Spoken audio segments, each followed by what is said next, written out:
Now we will see second lesson, that is overview of C++. First we will see introduction. C++ is a high level language. It was developed at AT&T Bell Laboratories in the early 1980s by Bijani Strostrup.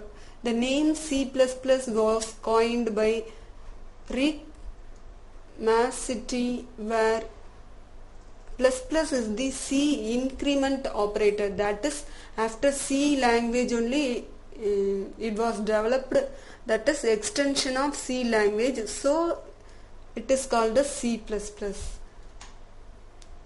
Then we will see C++ character set, that is what are the characters we can use for creating a program using C++.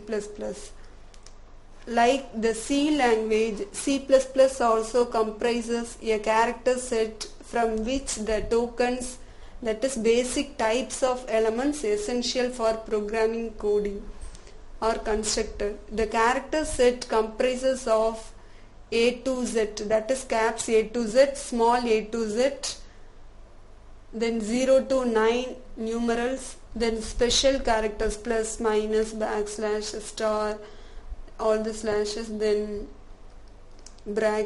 open bracket, close bracket, square bracket, curly brackets, then equal to, not equal to, less than, greater than. All the special characters can be used for creating a C++ program. Then white space, horizontal tab, carriage return and other characters can be used. A quick recap of the basic types. The basic types are collectively called as tokens. Token means it is nothing but the basic type is called as token, that is it may be a keyword or identifier or constant, operator, punctuators, that is a smallest unit that we are using in a program is called as token.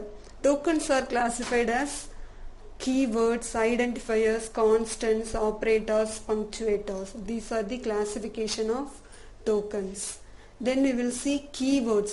From the name also we can get, that is what is keyword means, already it will be predefined by the compiler that we are using. That is, keywords have special meaning to the language compiler. These are reserved words for special purpose.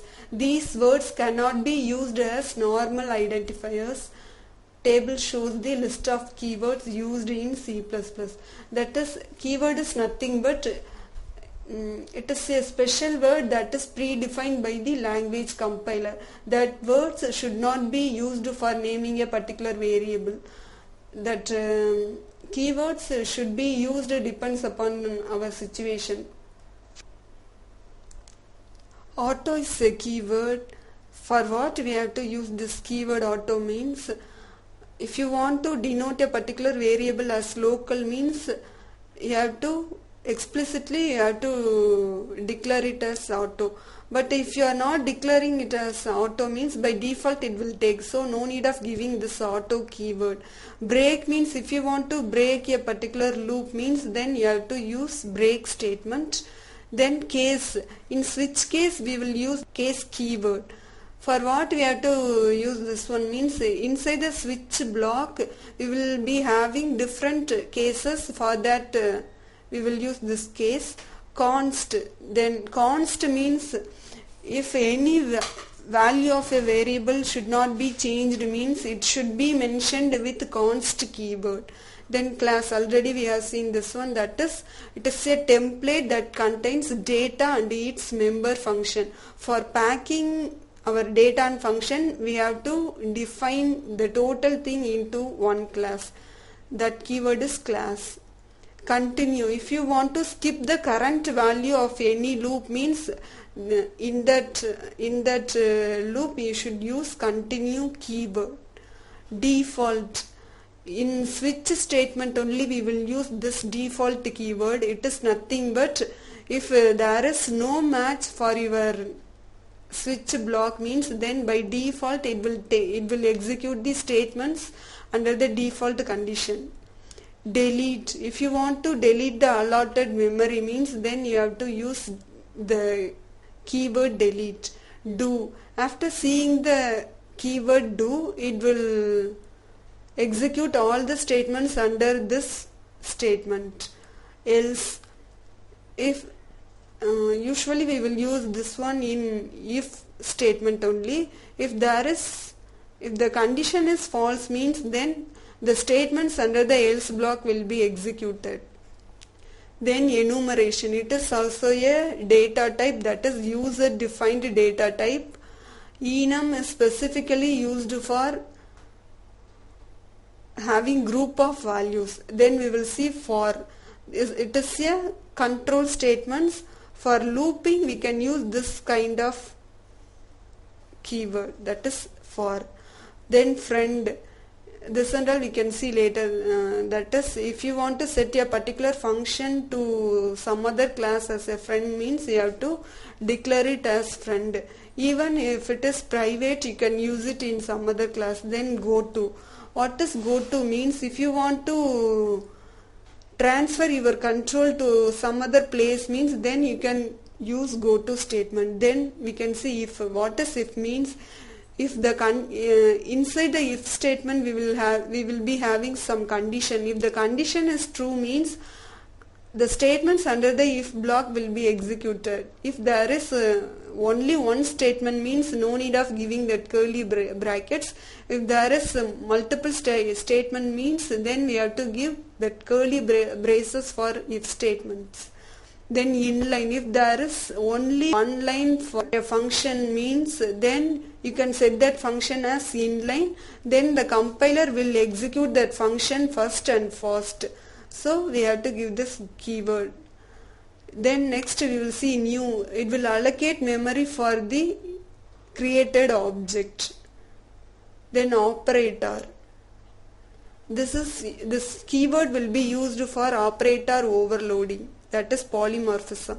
Then we will see private. This is visibility modifier or access modifier. If you set any function or variable as private means then it will not be taken for some other class. It is only for that class. Then protected. This is somewhat different from private and public. In later we can see.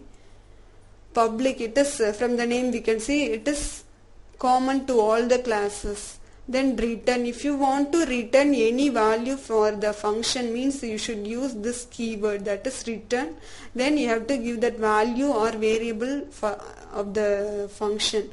But if you are using return means the return type should be mentioned in the declaration of that function and also in the definition of that function. Then signed. What is signed means, if the variable is signed variable, that is, if you want to give the sign of that variable or value means then it should be declared as signed. Then the value should be given with that sign, that is minus means -5, like that we have to give. Otherwise if it is positive means +5 we have to give. But if you are not giving for signed variable means by default it will take plus sign.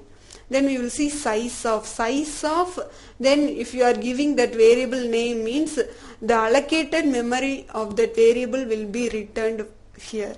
Then static. Static is a special concept, that is, if the function is static means no need of using that object. Without object also we can call that function. But if the variable is static means only one space will be allocated for all the that static variable, but all the object will be shared with this one. So if you change the value of that static variable means then it will be reflected in all the objects. Later we can see this in detail. Then struct. This is called a structure. If you want to create any structure in your program you have to use this keyword struct. Then switch. Already we have seen this one, that is, want to create multiple branching with case means you have to use switch statement. Then this, it will return the current object. Then unsigned. If there is no need of sign for your value means you can declare it as unsigned variable. Unsigned. Okay. So no need of giving that sign for your variable or value. It will take only the absolute value only will be there. Then virtual, it is also a special concept. We will see this later. While it is also a looping statement.